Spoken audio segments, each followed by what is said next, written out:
지난 주 중에 제가 이제 지난 주일에 설교 때 잠깐 말씀드렸던 우리 인도 선교사님 김윤아 선교사님을 이렇게 만나고 오게 되었습니다. 이제 그러면서 좀 어떻게 사역했는지 또 어떤 일들이 있었는지를 좀 자세하게 들을 수 있었는데요.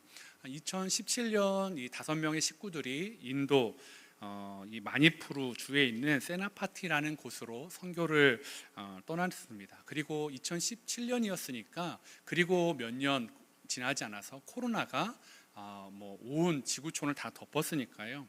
그 코로나 상황 가운데 또 선교하면서 굉장히 어려운 시간이 있었다 하시더라고요. 그리고 2023년에는 또 학교를 세우는 일도 있었고, 또 2023년 그해에 이 마나푸르라는 곳에 내전이 발생해서 한 5만 명의 이런 난민들이 발생하고요, 막 총알이 빗발치는 그런 상황도 있었다고 합니다. 그런 상황 가운데 이 선교사님이 부족 간의 화해를 또 중재하기도 하고, 또 복음을 전하면서 생명을 걸고 이렇게 복음을 전하고, 특별히 올해 2025년 초에는 홍수가 있었다고 합니다. 그래서 또 섬겼던 고아원과 또 이 지역에 많은 피해가 있어서 아이들을 돌보고 이재민을 섬기는 사역들을 참 열심히 하는 그런 와중이셨는데요. 특별히 그런 와중 가운데 얼마나 그 일들을 하는데 얼마나 많은 도움이 필요하겠습니까? 그런데 그런 것들은 그렇기 때문에 그냥 되어지는 것이 아니지 않습니까? 그렇게 8년 동안 사역을 하면서 늘 하나님의 은혜가 이 가정과 이 사역 지위에 머물렀다라고 말씀하시더라고요. 학교를 지을 때에도 이곳은 약간 부족 간에 굉장히 배타적이라고 합니다. 그래서 어떤 부족이 있는 곳에 학교를 지으면 다른 부족은 그 학교에 들어올 수가 없답니다. 근데 선교사님은 어떤 부족을 위한 학교가 아니기 때문에 이 세나파티라는 곳에 학교를 세웠지만 그 옆에 있는 모든 부족들을 받기 시작했는데 참 그게 어려움이 많으셨대요. 그리고 선생님들도 부족만이 아니라 여러 부족도 있다니까 선생님들도 마음이 안 맞는 거예요. 내가 왜 네 부족 사람과 같이 일해야 돼? 왜 너와 함께 가르쳐야 돼? 라는 여러 가지 일들로 어려움이 있으셨다고 합니다. 그럴 때마다 하나님의 은혜가 이 가정과 이 사역주에 날마다 머무셨는데요. 비단 선교지에서 흔히 우리가 경험할 수 있는 것들이요. 이제 돈이 없다 보니까 물이 끊기는 일이 발생했다고 합니다. 그러니까 이제 물이 끊긴 상황에서 할 수 있는 건 그냥 기도잖아요. 하나님, 물이 필요합니다라는 기도인데 좀 구체적으로 하셨더라고요. 하나님, 더도 말고 덜도 말고 오늘 밤에 저희 5 식구가 화장실 갈 물만 좀 주십시오. 그럼 보통 이런 선교지에서 그런 기도하면 어떻게 되죠, 여러분? 응답이 돼요, 여러분. 우리 다음에 선교 한번 같이 가요. 응답이 되거든요. 하나님이 정말로 막 비를 내려주시는 거예요. 그래서 막 애들한테 야, 양동이 가져와 막 비를 받는데 부족한 거예요. 그래서 막 다시 또 다른 거 가져와 하는 사이에 비가 그친 거예요. 그럼 양은 어느 정도 됐을까요? 딱 5명 화장실 갈 정도. 하나님이 좀 넉넉하게 주시지. 그저 화장실 갈 것만 달라고 했다고 딱 그만큼만 주시는 거예요. 이거는 제 추가적인 말이에요. 그분은 그렇게 말씀하지 않으셨어요. 그러면서 삶에서 매일매일이 은혜였다라는 거죠. 학교를 세울 수 있었던 것도 하나님의 은혜였고, 총으로 무장한 적들이 가득한 곳에서 담대하게 나아갈 수 있는 것도 하나님의 은혜였고, 모든 것들, 고아원의 아이들을 섬기고 이재민들을 섬길 수 있는 모든 것들이 은혜였다라고 합니다. 이제 그런 와중에 올 초에 이 남편 되시는 차오 선교사님이 몸에 종기도 나고 면역력도 떨어지고 여러 가지 안 좋은 신호들이 계속 있으셨대요. 근데 올해 이제 홍수가 나지 않습니까? 온갖 쓰레기들이 다 쓸려 내려오고 막 고아원이 물에 잠기고 마을이 그렇게 되다 보니까 나의 몸을 돌볼 여력이 없이 좀 쉬라고 함에도 불구하고 그 아이들을 섬기고 식사를 대접하고 이재민들을 구호하는 일에 앞장서신 거예요. 그런 와중 가운데 이제 열이 나고 폐혈증이 오고 3일 만에 하나님의 부르심을 받게 된 거죠. 그런데 사실 이때에 이 아내 되는 김윤아 선교사님이 한국에 큰아이 비자 때문에 잠깐 들어와 있었다고 합니다. 근데 그 소식을 들은 거잖아요. 나올 때 남편분에게 무리하지 말라고, 내가 갔다 와서 이 비자 문제 해결하고 와서 같이 하면 되니까 무리하지 말라고 하는데, 아이들의 자꾸 이 모습이 밟히니까 선교사님이 사역을 하셨던 것입니다. 그러면서 아프다는 연락을 받고, 또 그 아프다는 연락을 받고 또 주변의 기도의 동역자들한테 기도를 요청하고요. 그러니까 순식간에 수백 명, 수천 명의 사람들이 이 가정, 이 차오 선교사님을 위해서 기도하게 되었습니다. 그러니까 많은 사람들이 빨리 아내 선교사님이 가서 남편 옆에서 좀 챙겨주고, 그러면 하나님 이 가정이 회복될 거라고 다 같이 기도했습니다. 그리고 아내분도 내가 가서 남편을 내가 이제 다 가니까 잘 돌보고 하면 금방 회복될 거야, 그러면서 하나님 앞에 이렇게 기도했대요. 하나님, 우리 남편에게 올해 참 힘들었습니다. 건강도 힘들고 면역력도 떨어진 것 같고, 그런데 마치 몸에 있는 피, 오염된 피들이 깨끗한 새 피가 된 것처럼 깨끗하게 해주세요. 건강을 회복하게 해주세요. 그래서 새로운 삶을 살아가서 더 주님 열심히 섬길 수 있도록, 뉴 라이프를 살아갈 수 있도록 하나님 은혜를 베풀어 주세요. 기도를 그렇게 했는데 마음속에 하나님이 그렇게 해주실 것 같은 마음에 들더라라는 것입니다. 그런데 결론은 뭐예요? 가서 만나고 하루 만에 남편이 소천한 거예요. 여러분, 좀 이상하지 않습니까?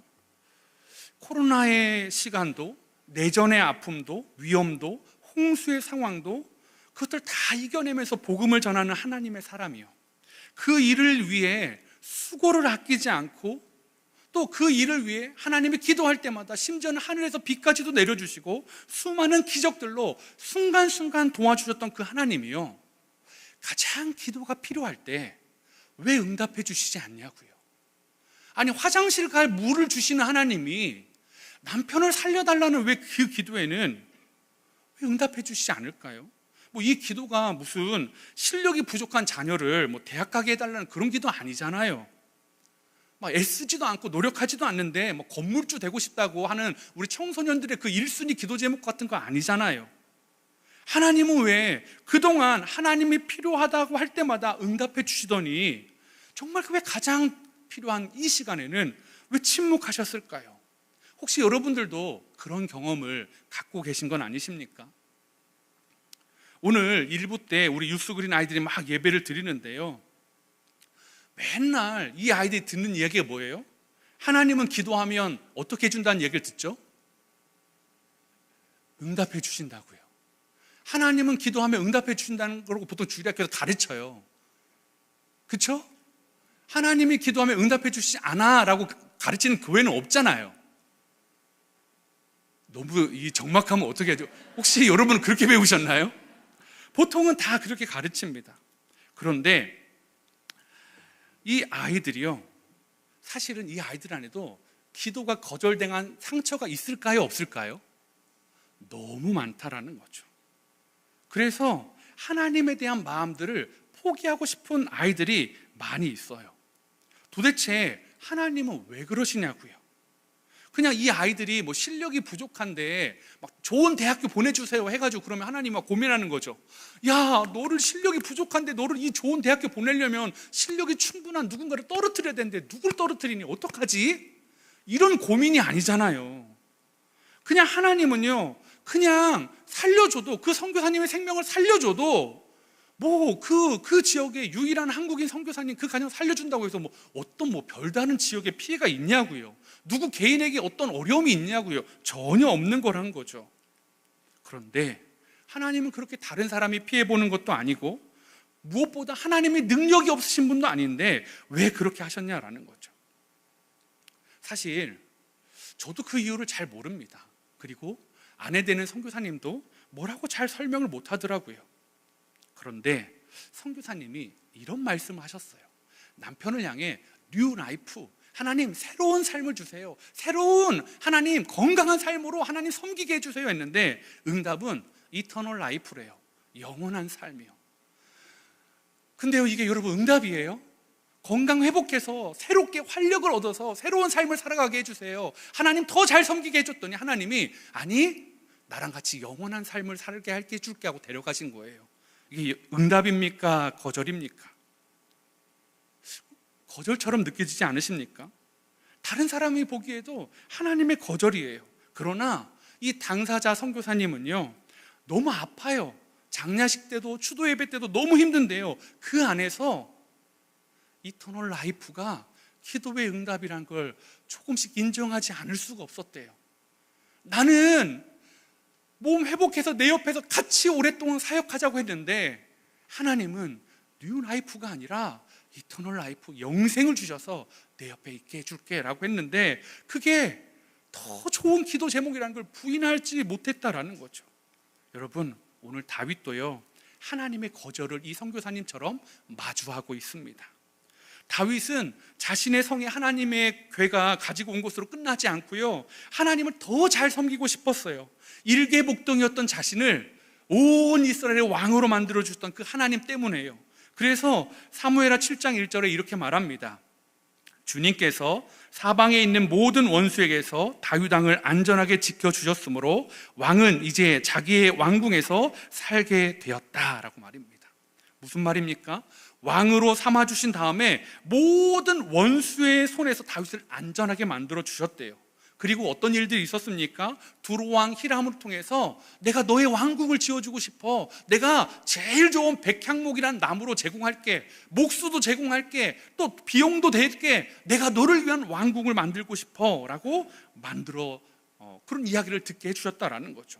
그래서 다윗은 그 은혜가 너무 좋아서 나도 하나님의 집을 짓고 싶었던 거예요. 그래서 나단이라는 선지자에게 나 하나님 집 짓고 싶어요 그랬더니 나단이 들어보니까 너무 좋은 일이잖아요. 그래서 그렇게 하시라고, 왕의 마음에 있는 걸 다 하시라고 말해줬어요. 그런데 하나님은 그날 밤에 안 된다라고 거절하시는 거예요. 하나님은 멈추라고 말씀하세요. 이때 다윗이 어떠한 모습으로 하나님 앞에 서는지를 우리가 잘 보아야만 합니다. 우리도 느끼는 이 하나님의 거절에서, 그 상황에서 어떻게 반응해야 되는지를 다윗이 보여주고 있기 때문이다라는 거죠. 하나님의 거절을 마주할 때 우리는 어떻게 살아가야 될까요? 첫 번째, 하나님 앞에 앉아야 합니다. 다윗은 더 이상 원수의 칼을 피해 쫓겨다니지 않아도 됩니다. 동굴과 광야에서 노숙을 하지 않아도 돼요. 이제는 멋진 백향목으로 지어진 그만의 궁궐이 있어요. 안전한 궁궐, 화려한 궁궐, 멋진 궁궐이요. 그야말로 어쩌면 그의 인생 가운데 보면 가장 전성기입니다. 그의 왕권은 든든해졌고, 몸도 여전히 강건하고, 여전히 사물에 대한 어떤 분별력도 예리하게 작동되고, 사울이 망쳐버렸던 나라를 정상화시키고 있고, 하나님을 갈망하는 마음도 영적으로 충만하고요, 골리앗을 이기고 나서 겪었던 그 시련들로 인해서 그는 영적으로나 인품으로나 모든 부분에서 매우 성숙한 전성기를 보내고 있다라는 거죠. 그래서 그 전성기에 너무 하나님께 감사해서 해드리고 싶었던 거예요. 하나님이 그 마음을 모르실까요? 아시죠? 다윗의 마음을 왜 모르시겠어요? 그런데 하나님이 거절하셨어요.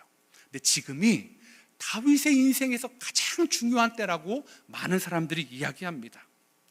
골리앗을 무찔렀을 때보다 지금이 훨씬 더 중요해요. 왜냐하면 하나님은 다윗을 택한 것은 사울이 마음에 안 들어서 그냥 아무나 왕을 세운 게 아니잖아요. 사울을 대체할 만한 왕이 아니라 하나님의 말씀을 따라 살아갈 수 있는 왕, 하나님의 뜻에 순종하는 왕을 만드시고 싶었어요. 그런데 하나님이 다윗에게 거절하신 거예요. 노라고 말씀하신 겁니다. 멈추라고 말씀하신 거예요. 다윗은 이제 선택해야 됩니다. 사울처럼 하나님의 소리를 무시하고 달려갈 것인지, 아니면 주변의 이방 나라의 왕들처럼 자신의 뜻을 강요하고 자신의 힘으로 휘두르는 왕이 될 것인지 말입니다. 아니면 하나님의 뜻을 수용해서 순종하는 왕으로 살 것인지를 그는 지금 선택해야 된다라는 거죠. 그러니까 인생에서 가장 중요한 시기요, 그는 충분히 자신의 힘과 능력으로 다른 대안을 찾을 수 있는 전성기를 보내고 있었습니다. 그런데 다윗의 선택이 무엇입니까? 18절입니다. 한번 같이 읽어볼까요? 시작. 다윗 왕이 여호와 앞에 들어가 앉아서 이르되, 주 여호와여, 나는 누구이오며 내 집은 무엇이기에 나를 여기까지 이르게 하셨나이까? 다윗은 하나님의 거절을 마주하고 나서 한 행동이 하나님 앞에 들어가 앉았다라고 말하고 있습니다. 여기서 앉아서, 앉다라는 단어가 원어로는 야샤부라는 단어인데요, 앉다라는 뜻도 있고 거주하다, 머물다라는 뜻을 가지고 있습니다. 그러니까 다윗은 지금 하나님 앞에 나아가서 잠깐 앉았다 나온 게 아니에요. 다윗은 그 앞에 거주했던 것처럼 긴 시간을 하나님 앞에 앉아 있었어요. 그러면 그 앉아 있다라는 건 뭘 하고 앉아 있었을까요? 멍하고 있는 게 아니에요. 지금 여러분들처럼요. 죄송합니다. 여러분은 그런 말이 아닙니다. 웃자고, 여러분들 피곤하신 것 같아서 웃자고 한 거예요. 여러분, 다윗은 앉아서 기도했다라는 거죠. 다윗은 하나님의 거절을 경험하고요, 어떻게 했다고요? 하나님 앞에 나아가 앉아서 오랜 시간 하나님께 기도하고 있다라는 것입니다. 다윗의 기도는 자신의 뜻을 멈춰 세우시는 하나님의 뜻에 순종하는 기도였다라는 거죠. 기도는요, 내 뜻을 관철시키는 게 기도가 아니에요. 내가 원하는 것을 받아내는 게 기도의 응답이 아니다라는 거죠. 하나님의 거절 앞에 다른 일을 찾지 않고 다윗은 앉아서 멈춰서 묵고 있다라는 거죠. 그래서 이 부분을 주의한 유진 피터슨 목사님이 이렇게 이야기하더라고요. 다윗이 앉아있는 모습을 전략적인 아무것도 안 하기라고 말입니다.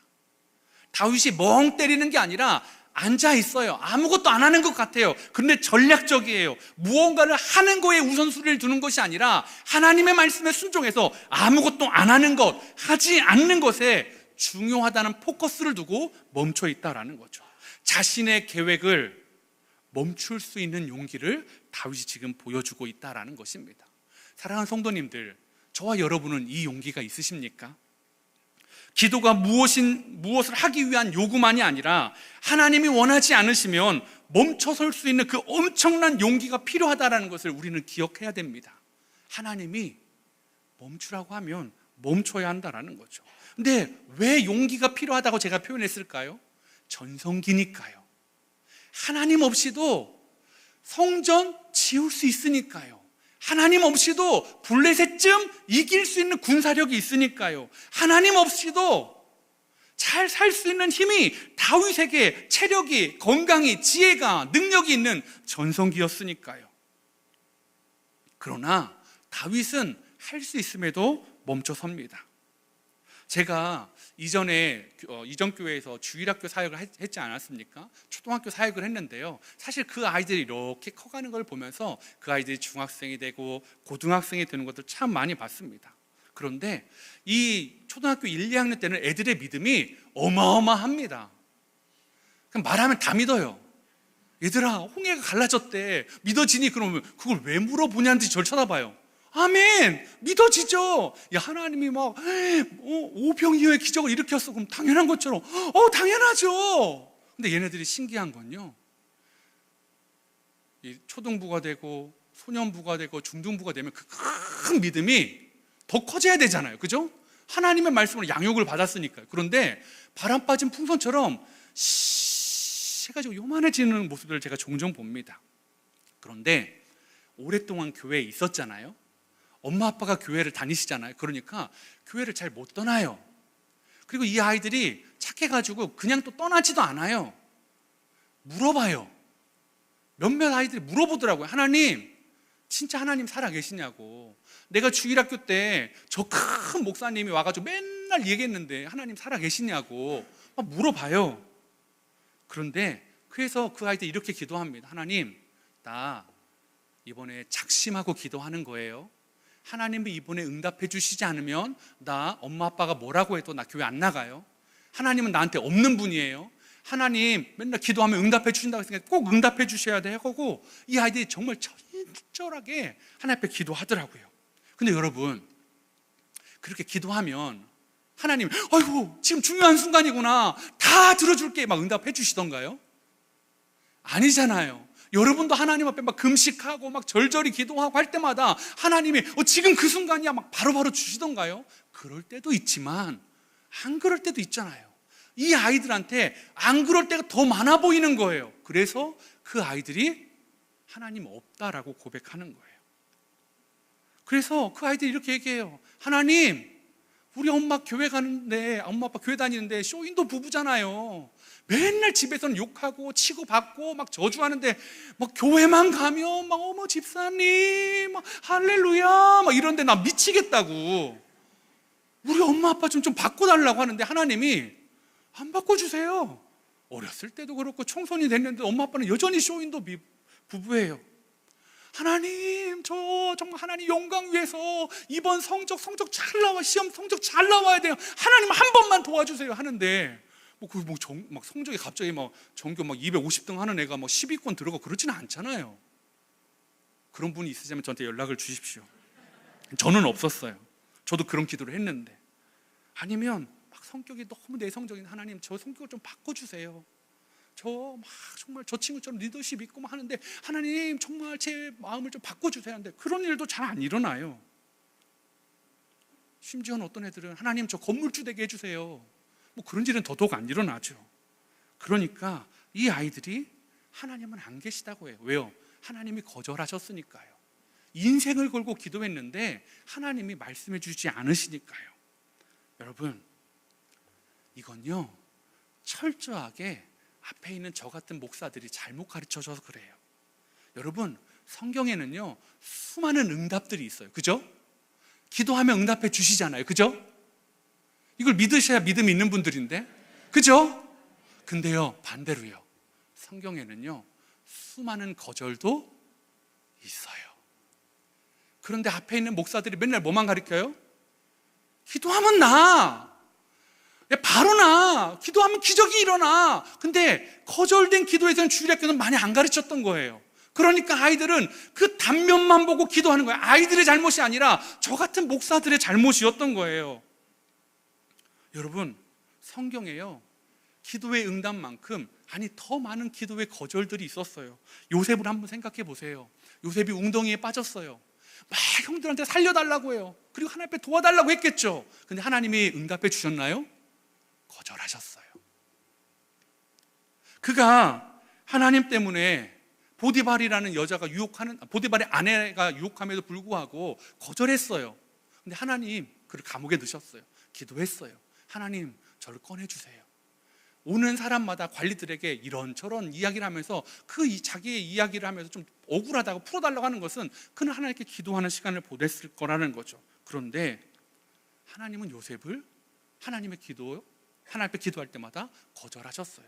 감옥에 꽤 오래 그를 놔두셨다라는 거죠. 만약에 요셉이 그때 하나님 나 웅덩이에 빠졌는데 나 이거 마지막이에요.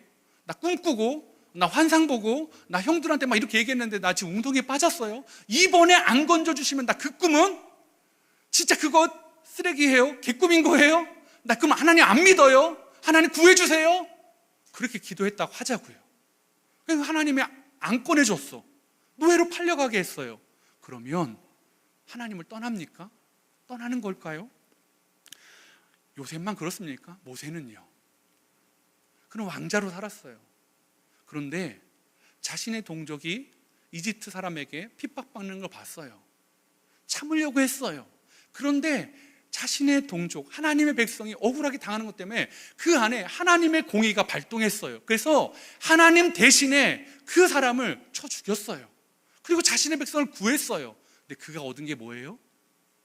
도망자의 삶이요. 그가 광야에서 기도했겠죠. 근데 하나님이 40년 동안 응답하지 않으셨어요. 하나님이 거절하시고 하나님이 버려주셨습니다. 여러분, 어떻게 봐야 됩니까? 저와 여러분의 삶에 그런 거절들이 참 많은데, 그러면 하나님은 기도를 응답하시는 분이십니까? 응답하지 않는 분이십니까? 응답을 했다가 하지 않으셨다가 하는 그런 변덕장이십니까? 김윤아 선교사님이 그런 말씀을 하더라고요. 나의 간절한 기도 응답하지 않은 것 같은데, 그런데 보니까 장례를 치르고 추도 예배를 지나고 하는 내내 보니까 그게 응답이었다라는 것을 눈물 나고 아프고 슬픈데 인정하지 않을 수 없다라는 거죠. 오늘 사랑하는 함께 그린 교회 성도님들, 여러분이 하나님의 거절을 마주할 때 다윗처럼 하나님 앞에 오랫동안 앉아 있을 수 있는, 그래서 하나님 앞에 기도할 수 있는 용기가 있길 바랍니다. 오늘 특별히 오늘부터 우리 유스그린 아이들 집회가 시작되는데요, 하나님 그 아이들 사실 엄청난 영적 갈망을 가지고 가는 아이들도 있지만 엄마 아빠 때문에 어쩔 수 없이 가는 애들도 있고요, 고기 구워준다니까 가는 아이들도 있고요, 물놀이 있다니까 가는 아이들도 있고요, 친구 따라 수련회 가는 아이들도 있고요, 좋아하는 이성이 있어서 좀 그냥 그 자매랑 형제랑 어떻게 좀 이루어질까, 좀 1박 2박 3일 좀 어떻게 시간을 보내볼까 하는 그런 애들도 있을 거예요. 전 잘 알아요. 제가 그랬으니까요. 근데 여러분, 그랬더니 목사를 시켜주시더라고요. 여러분, 그 아이들이 하나님 앞에 어쩔 수 없이 앉아 있을 거예요. 오늘 밤에, 그죠? 내일 밤에도 어쩔 수 없이 오랫동안 앉아 있을 거예요. 그때 하나님이 그 아이들을 만나달라고 우리 같이 기도하시자고요. 그리고 저와 여러분도 다시 기도의 자리에 서기를 원합니다. 하나님의 거절의 상처가 있지만 다윗이 그 거절을 마주하고 하나님 앞에 섰던 것처럼 저와 여러분이 거절의 상처에 지는 사람들이 아니라 하나님을 붙잡고 기도의 자리에서 하나님을 다시 구하는 믿음의 용사처럼 살아가는 은혜가 있기를 축복합니다. 하나님의 거절을 마주할 때 우리가 해야 될 두 번째는요, 거절 속에 담긴 사랑을 발견해야 한다라는 것입니다. 사실 다윗이 엄청나게 믿음이 특별한 영웅이어서 하나님 앞에 앉은 게 아니었어요. 다윗이 응답을 받긴 받았어요. 너 성전 못 지어지만 다른 응답을 받았다라는 거죠. 그래서 다윗은 알았어요. 거절이 아니다라는 거예요. 이게 거절이 은혜고 나를 향한 하나님의 사랑이라는 걸 그가 발견했다라는 것입니다. 다윗은 자신이 하나님의 집을 짓고 싶다라고 말했는데요, 하나님은 뭐라고 말씀하시냐면 오늘 7장에서 야, 내가 애굽에서 나온 뒤로 장막, 성막, 텐트에 거했는데 그때마다 너희들과 함께 동행하기 위해서 텐트에 거했는데 그거 내가 불편하다고 한 적 있었냐? 내가 한 번이라도 야, 나 성전 지어줘, 저 블레셋에 있는 다른 신들처럼 나 멋지게 한번 때깔나게 한번 지어줘, 그런 적 있었냐? 라고 말씀하신다라는 거죠. 말하지 않았다라는 겁니다. 그러면서 다윗에게 약속을 주세요. 그 약속이 너무 대단한데 오늘 이 7장의 9절에 보니까 내가 다윗 너의 이름을 위대하게 해줄게, 그리고 나서 12절에 너의 자녀가 왕이 되게 해줄게, 그리고 나서 너의 자손, 너의 나라와 너의 자손의 나라가 견고하게 해줄게라는 그 약속을 받는다라는 거죠. 그래서 하나님께서 사무엘하 7장 11절에 이렇게 말씀하십니다. 한번 같이 읽어볼까요? 시작. 전에 내가 사사에게 명령하여 내 백성 이스라엘을 다스리던 때와 같지 아니하게 하고 너를 모든 원수에게서 벗어나 편히 쉬게 하리라. 여호와가 또 내게 이르노니 여호와가 너를 위하여 집을 짓고. 다윗이 누굴 위해 집 짓고 싶댔어요? 하나님이요. 그랬더니 하나님이 아니야, 너 그거 멈춰, 대신에 여호와가 내가 너를 위하여 집을 지어줄게 라고 말씀하신다라는 거죠. 사실 어쩌면 다윗은요, 자신이 하나님을 위해 뭔가를 하고 싶은 마음이 너무 컸어요. 그래서 어쩌면 이렇게 말할 수 있었을지도 몰라요. 하나님, 내가 하나님 때문에 골리앗하고 싸웠잖아요. 하나님, 내가 하나님 사랑을 지키기 위해서 전 도망자의 삶도 살았잖아요. 하나님, 광야에서 방황했잖아요. 하나님, 저는 하나님 때문에 사울을 2번이나 죽이지 않았어요. 하나님, 저는 왕이 돼서도 하나님만 섬기고 싶어서 언약궤를 가져왔잖아요. 하나님을 위해. 그래서 이번에도 하나님을 위해 집 짓고 싶어요. 그렇게 말하고 있는 거죠. 그런데 하나님은 그게 아니에요. 야, 골리앗과 싸울 때 너의 힘으로 이겼니? 골리앗과 싸울 때 내가 너와 함께해서 네가 이긴 것 아니니? 네가 광야에서 있을 때, 도망자의 삶일 때 네가 정말로 수색가처럼 잘 도망다니고 어떤 광야의 생기를 잘 알아서 잘 사울의 손을 피했던 거니? 내가 너를 붙잡고 날개 아래 보호한 것처럼 너를 지켜준 것 아니니? 야, 사울의 그 모든 죽이지 않았을 때 너의 마음을 감동시킨 게 누구니? 이번에 너 이렇게 나의 집을 짓겠다고 하는데 이번에도 내가 너를 위해 집을 지어줄게. 하나님은요, 다윗이 내가 지금까지 한 인생을 보면서 내가 하나님 위해 집 짓겠습니다 했는데 아니라는 거예요. 지금까지 나는 여전히 너를 위해 집을 지었고 이번에도 너를 위해 지어주겠다라고 말하고 있다라는 것입니다. 여러분, 이게 맞나요? 틀리나요? 맞다라는 겁니다. 우리는 하나님 앞에 좀 드리고 하나님 앞에 뭐 해야 되는 걸로 막 우쭐할 때가 있어요. 그러나 하나님은 그게 아니시래요. 그것도 내가 너를 위해 짓고 있다라고 말씀하시는 거죠. 그래서요, 다윗이 이걸 깨닫자 거절이 아니라는 걸 알게 된 거죠. 그래서 그는요, 평생 동안 이 이후로 하나님의 전을 지를 것들을 준비해 갑니다. 금, 은, 보물들 여러 가지 것들이요. 그리고 그는 설계도도 그려요. 그래서 자신의 아들에게 그 설계도를 넘겨줍니다. 그게 역대상 28장에 나옵니다. 다윗은 성전의 설계도를 솔로몬에게 주고요, 성전에 필요했던 그동안 모았던 모든 것을 솔로몬에게 전달해 줍니다. 그리고 그것도 부족해서 자신이 개인적으로 가지고 있었던 금과 은도 하나님께 드려서 이것으로 성전을 지으라고 부탁을 합니다. 그러면 여러분, 이 성전은 솔로몬의 성전입니까? 다윗의 성전입니까? 솔로몬이 지었는데요, 저는 다윗의 성전처럼 느껴져요. 왜요? 다윗의 마음이 담겨 있거든요. 하나님을 향한 다윗의 사랑하는 마음이 담겨져 있거든요. 하나님을 향한 온 마음으로 준비했던 성전이 이 성전이기 때문에 솔로몬은 아버지가 준비한 것 안에 짓기만 했어요. 설계도를 하고 재물을 모으고 필요한 것들 다 모았던 것은 다윗이었습니다. 여러분, 하나님은요, 다윗이 성전 짓는 걸 막으셨어요. 놓으라고 하셨어요. 그러나 그 마음까지 거절하신 건 아니에요. 우리는 하나님이 안 돼라고 하면 하나님이 나를 거부하셨다고 생각해요. 나를 싫어하신다고 생각할 때도 있어요. 나를 미워하신다고 생각할 때도 있어요. 그러나 하나님은 너 짓지 마. 그런데 다윗의 마음을 받아주세요. 그래서 다윗 안에 있는 그 두려움도 해결해 주십니다. 15절 16절입니다. 내가 네 앞에서 물러나게 한 사울에게서 내 은총을 빼앗은 것처럼 그에게서 빼앗지는 아니하리라. 네 집과 네 나라가 내 앞에서 영원히 보존되고 네 왕위가 영원히 견고하리라 하셨다라. 이것이 왜 다윗의 두려움일까요? 다윗은 봤어요.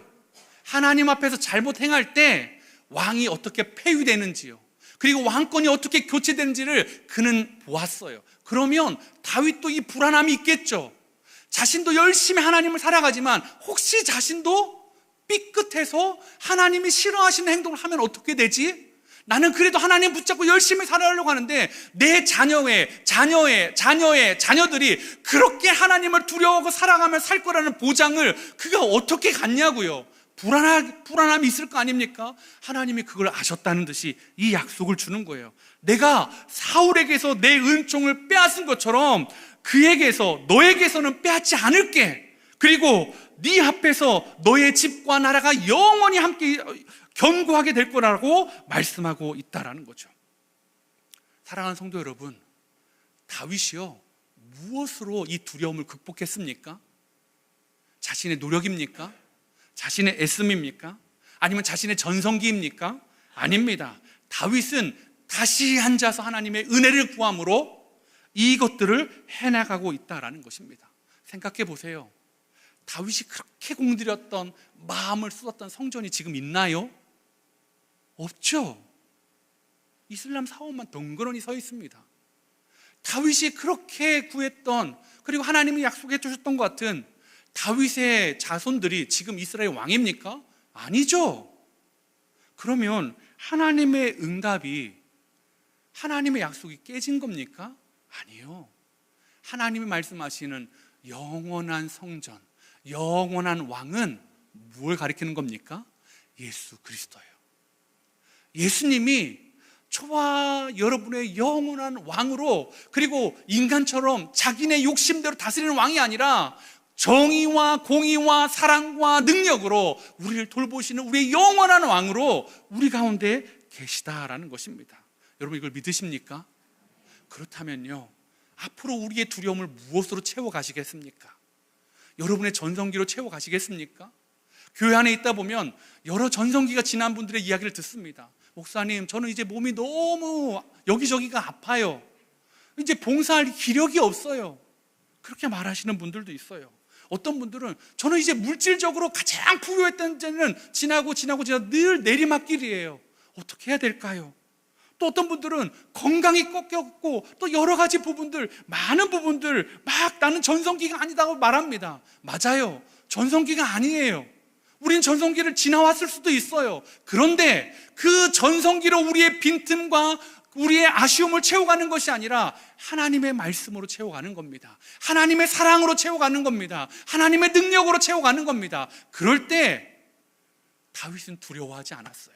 여러분 생각해 보십시오. 다윗의 자녀 손들 중에 사울보다 더 나쁜 죄를 지었던 왕이 수두룩했습니다. 그런데 하나님이 그 자리를 뺏으셨나요? 아니에요. 그들의 행위가 아니라, 그들의 노력이 아니라 하나님의 사랑이 여전히 그들을 붙잡고 계신다라는 거죠. 지금도 우리의 왕 되신 예수님의 사랑과 은혜가 저와 여러분을 행위가 아니라, 너 오늘 열심히 살았니?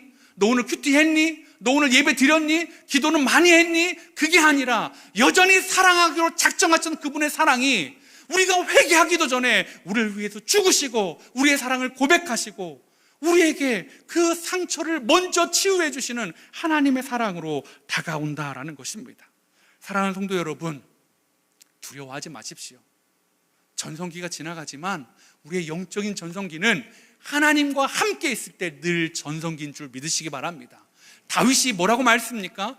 다윗이 하나님과 함께함에 강성하여 가니라. 그가 체력적으로 20대, 30대에서 강성한 게 아니라 하나님이 함께 하실 때 그는 전성기를 달릴 수 있었습니다. 하나님 앞에 마음의 실망과 마음의 아픔을 가지고 하나님을 마주하는 사랑하는 성도님들, 오늘 이 말씀을 기억하시면서 다시 하나님의 앞에 나아가 기도하시길 바랍니다. 그리고 그 마음의 어려움들을 하나님의 사랑으로 채워 가십시오. 그럴 때 우리 선교사님이 그런 말씀을 하시더라고요. 상실이잖아요. 하나님이 남편을 데려가신 거잖아요. 새로운 삶 달라고 했더니 영원한 삶으로 내가 데려가 줄게요. 데려가신 거잖아요. 그런데요, 그 장례를 치르면서요, 그 부족 간의 갈등이 그렇게 심한 그 지역에 그 차호 선교사님이 죽었는데 그 선교사님의 부족만이 아니라 주변에 있는 수많은 부족들이 함께 와서 그 무덤에 꽃다발, 리스를 놓는 거예요. 그런 일이 없대요. 자기 종족 사람들만 오는 건데 수많은 사람들, 학교에 있는 수많은 학생들, 다 종족이 다른, 부족이 다른 애들이 똑같은 교복을 입고 찬양을 부르고 그 선교사님을 기념하면서 기념총을 쏘고요, 함께 찬양하고요. 그곳 가운데 하나님이 일하심을 그분들이 보고 경험했다라는 것입니다. 그러면서 이 선교사님이 그런 말씀 하시더라고요. 목사님, 이제 소망이 또 생겼어요.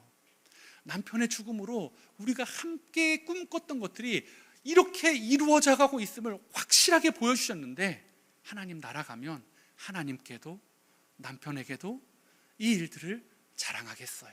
그리고 이제 선교지로 이번 주에 떠나가신답니다. 사랑하는 성도 여러분, 여러분의 사역의 자리, 여러분의 삶의 자리에 두려움을 가지고, 그러나 하나님의 그 두려움을 채우시는 하나님을 믿고 나아가는 저와 우리 귀한 성도님 되시기를 소망해 봅니다. 우리 시간에